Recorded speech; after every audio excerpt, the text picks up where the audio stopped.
My team is my greatest strength. I don't keep sycophants around me, so they're very opinionated women, which can get hot in a room. We have a lot of back and forth. Somebody else dropping in on a conversation between me and my team will think we're fighting, but we're not. We're just ideating.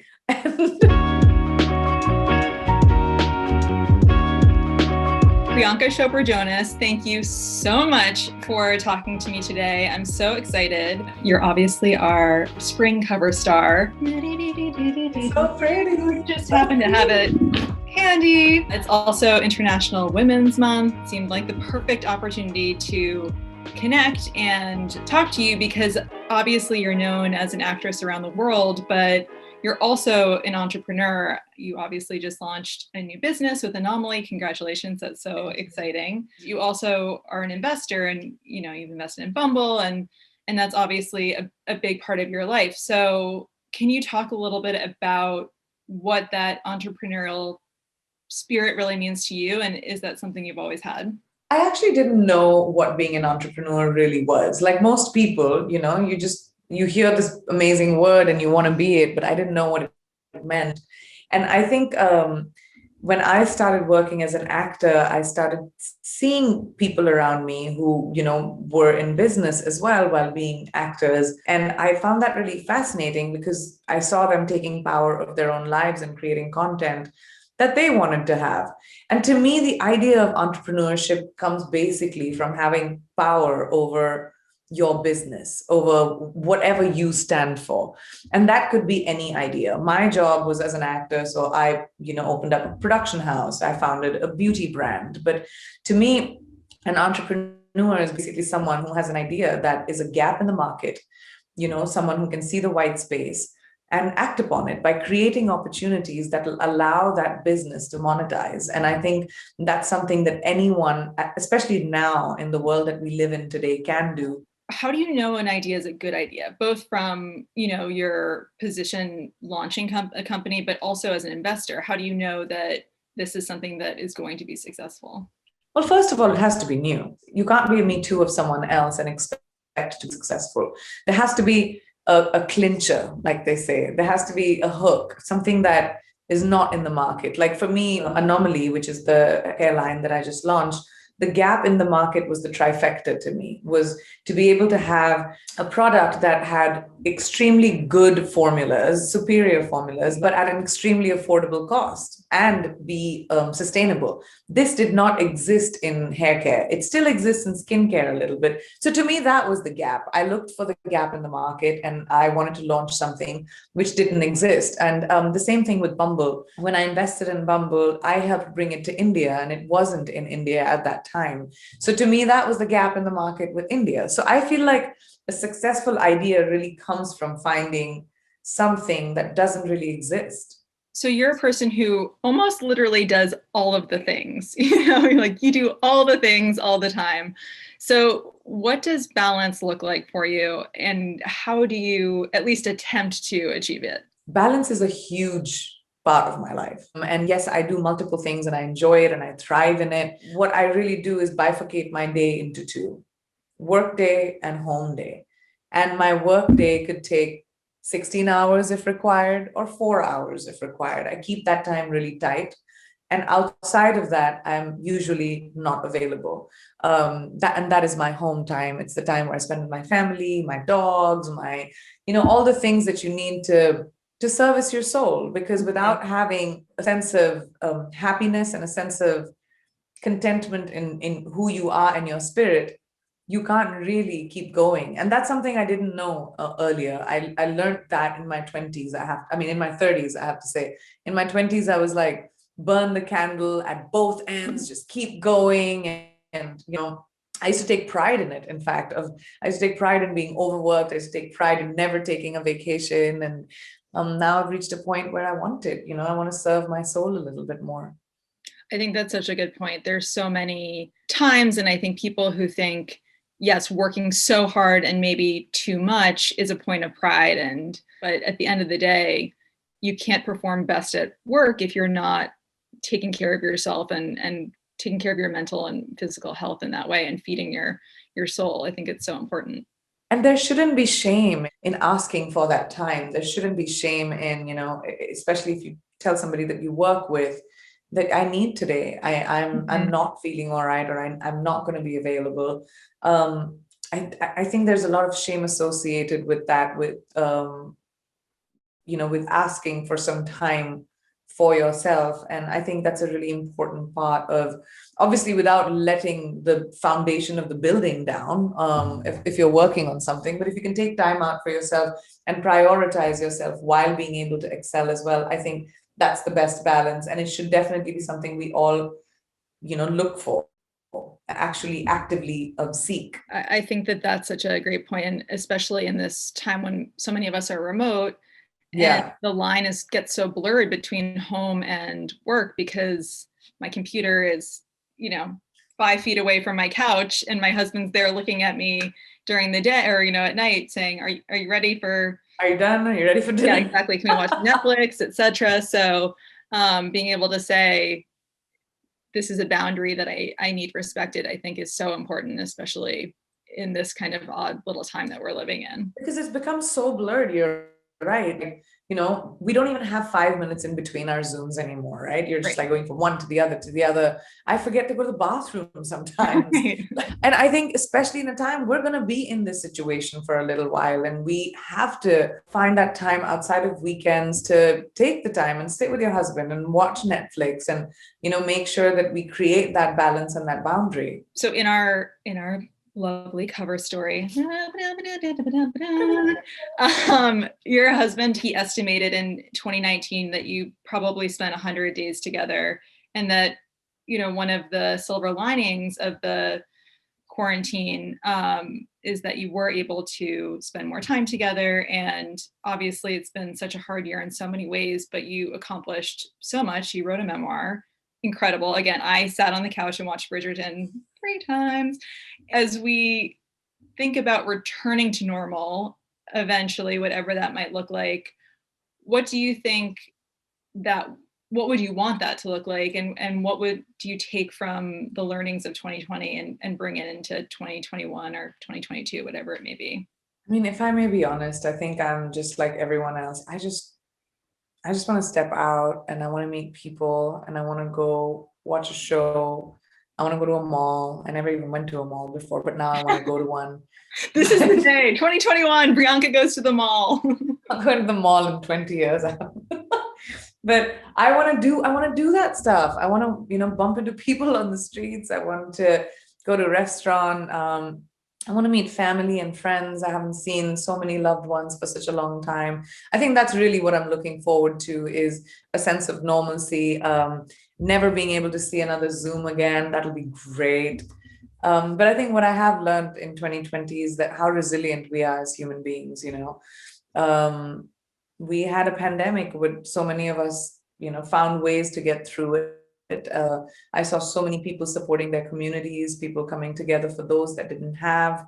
And I would like to focus on the goodness that human beings and humanity showed to each other during this extremely terrible time for the whole world. And, there was something really beautiful about seeing that, just feeling a sense of peace about the fact that you're not alone in this, that you're not fighting this alone. And I think that really helped me. I had a massive sense of gratitude for being safe, for having my family be safe. I was really grateful for having the time to be home. I haven't had that in almost 20 years. 6 months. I don't think I've been home for 6 months since high school. But the one thing that I'm going to take away from this time that we had was being in touch with loved ones, even if you feel like, oh, I can take a flight and go see them. It's all right to FaceTime, to call, to do a video call, check in. I never used to do it as much as I did during this time. And I'd like to keep doing that. Yeah, that is true. Especially in the beginning of quarantine, I actually spoke to my friends a lot more. Obviously, I didn't see them, but we did weekly FaceTimes and all of that, which was so nice. Now I feel like there's a little bit of burnout with that, and we just desperately want to have wine, even if it's outside, someplace together where we feel and conversations and just like, I miss that. And the office, that's the other thing. It's been amazing seeing all of the things that we can do over Slack and Zoom, etc. But there's nothing like being in the office and talking to someone organically to come up with ideas and also just foster that relationship. Creativity over time is not the same as sitting in the room. Like I'm prepping a show right now, and I'm so much more productive when I'm sitting in front of my writers and discussing and with the cast and talking about what the show is going to be. But for all of us to be in the room, we're all tested every single day, and there's a bubble, and we can't move out of our homes. But I'm so grateful that there were so many people consuming so much entertainment that I went back to work in October. I finished 2 movies, filming 2 movies. I've released 2 movies. I'm working on my next 2. So it's like I'm really grateful to be back at work, but and there's nothing that can, especially in our creative field, can replace or substitute that human interaction when it comes to creativity. So I have to ask you what self-care and that kind of like feeding your soul looks like, because as I said, you literally, I think, do it all and have done so much in this year when it's been so stressful. I mean, I even received a Christmas card from you, and can I show it? Can I show what it looks like? It's amazing. I am so disorganized that I still have all of my Christmas cards up on my mantle. Oh, and nice. A wreath on my door, which I actually pointed out to my husband makes us look crazy now that it's March. I mean, so we are in March, but one of us, girl, you do you. It's beautiful, but it's in that like, this is the best Christmas card I've ever received. The envelope also was filled with pine needles and stars, and it just like exploded on me of happiness. Anyway, I can't believe you were so organized to be promoting a book that was about to come out, promoting a movie that was about to come out on Netflix, about to announce a hair care line. And then I received this in the mail, and I was like, how is she doing this? Again, I'm on episode 10 of Bridgerton for the 3rd time. So how do you shut off, and what does that look like? I make sure that I do my TV watching at night. And I actually, I have to be honest, I was a lot more disorganized before quarantine. I like being organized. I'm a very big fan of lists. I'm a very big fan of to-dos. And I love, if I'm doing something, it has to be done right. It has to be like, otherwise I don't want to do it. I have become a lot more productive. I started working out consistently during quarantine, which was something I've never done. It took me to 37 to actually start consistently working out and craving it and wanting to do it at least 5 times a week.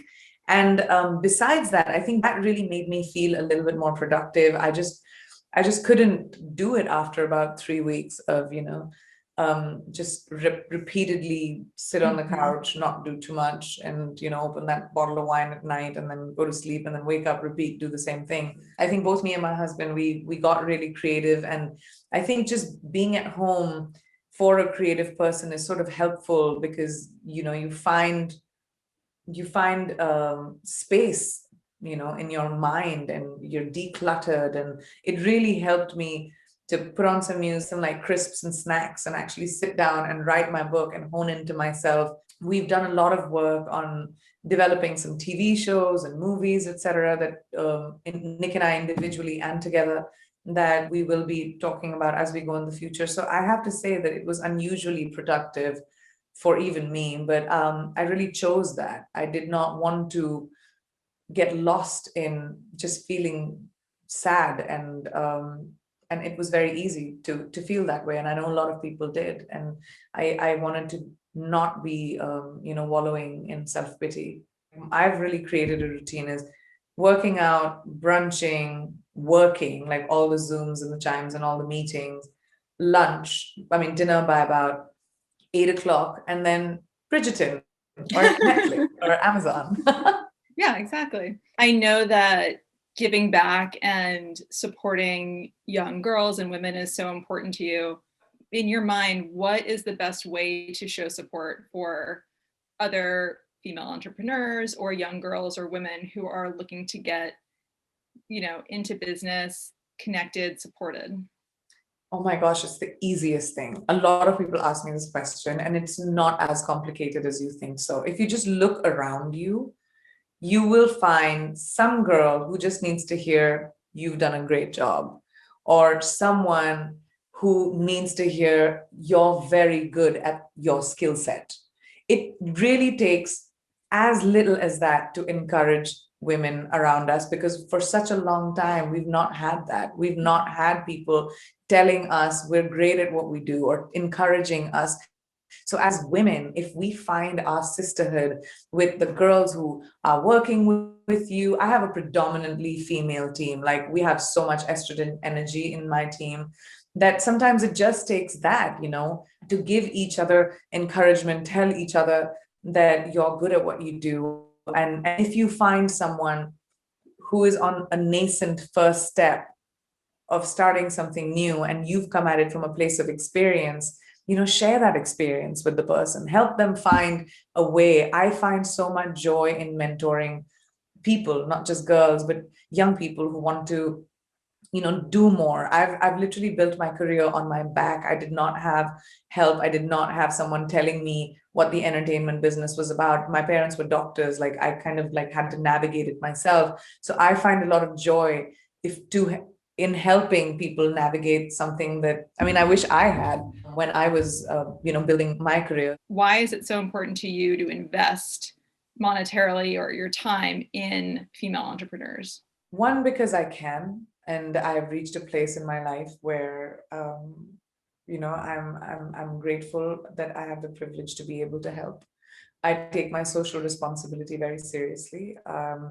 I'm not someone who likes to tom about it too much, but I think that every one of us is privileged. We have a roof on our heads, we have meals that we can eat. And for each and every person who has the ability to live their lives with their basic rights, I think that's a privilege. And I was taught that at a very young age by my parents, who were both philanthropic. I was never patted on my shoulder if I shared my toys. It was expected, my mom always told me, it doesn't matter how badly off you are or how you feel like your life sucks, there's someone else who's worse off than you. So always have a sense of gratitude for you have. Don't take it for granted, and always share.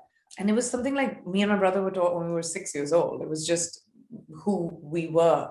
And I loved that feeling as a kid. I enjoyed it so much when I shared my books, and I used to share my dolls. And then when I started growing up, I remember like sharing my clothes with my cousins.